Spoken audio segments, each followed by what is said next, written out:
Hopes that today's dreaded 4-month milestone in the war in Gaza would be a spur to a ceasefire remain on hold tonight. A plan put forward by Hamas was pretty much dismissed by Israel's Prime Minister Benjamin Netanyahu. He said the war would continue until total victory against Hamas. The United States Secretary of State Antony Blinken, who's in the Middle East, was naturally more measured. He said the Hamas plan creates space for an agreement to be reached.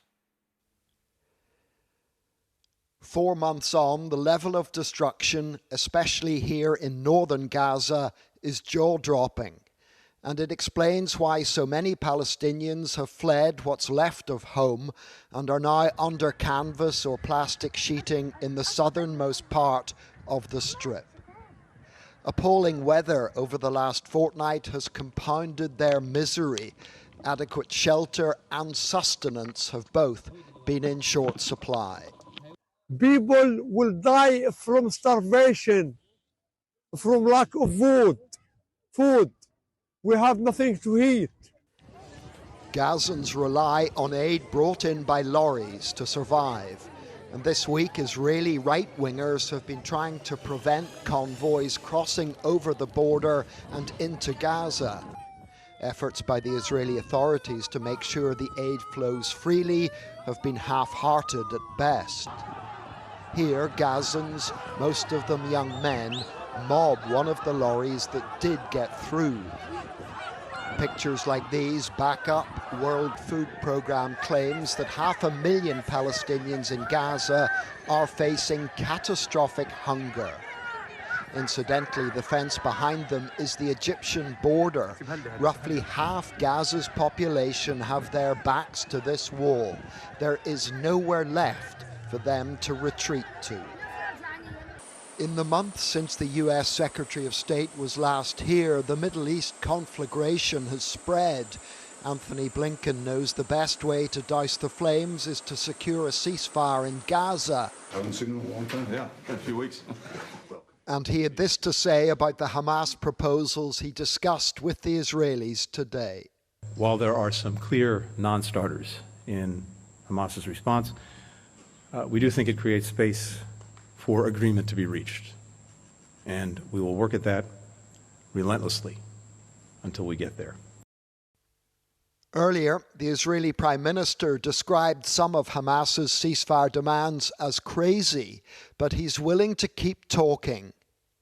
There has to be a negotiation. It's a process. And at the moment, from what I'm seeing from Hamas, it's not happening.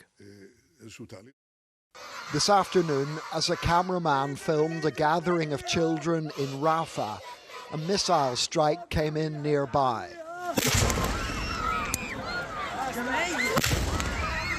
It's being reported that a senior Hamas commander was killed in his car. The Israelis think they have the terror group's leaders on the ropes in southern Gaza. But the problem is that hundreds of thousands of Gazan civilians are also cornered and vulnerable in exactly the same place. So too, in all likelihood, are the remaining Israeli hostages. John Irvine, News at 10, Tel Aviv. And the desperation of the families of some of those hostages was plain to see in London today. They used the 4-month anniversary to bring their message back to Britain. The relatives said time is running out. The Israeli government must do the deal now to get them home. This is where the nightmare began, on a kibbutz where 1 in 10 villagers were killed or captured. Amid the destruction, the bodies of British-born Leanne Sharabi, her daughters Noya and Yael were hard to identify. Their father Eli was kidnapped. His brother Yossi, on the left of this picture, was later killed in captivity. Now is the time. Now is the time to secure the deal. Now is the time to release all of the hostages. There may not be any time left for Eli. 4 months on, there is still grief and rage at Hamas, but frustration too with Israel's government.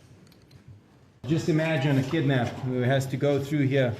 Which released these pictures today of a tunnel and a subterranean cell in which it claims hostages were held. Now abandoned, it emphasizes the failure of Israel's mission to save its own citizens. Some 240 hostages were seized. During a week-long ceasefire in November, more than 100 were freed. Israel says 31 have since been killed in Gaza. 3 were mistakenly shot by Israeli troops. Just 1 has been rescued. It breaks my heart. I just think of him, what he thinks, what he feels, what he knows. Does he know if my mum is out? I hope he knows she's okay. Sharon Lifshitz cannot even say for sure if her captured father is alive. But her mother was one of the first to be released. Now she insists, however costly the compromise, the hostages must come home.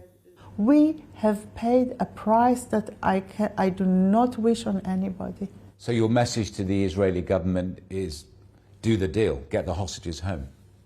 Absolutely. Yesterday. Do the deal. For many Israeli families, the nightmare will never end. But the safe return of all the survivors would be one real measure of victory. John Ray, News at 10.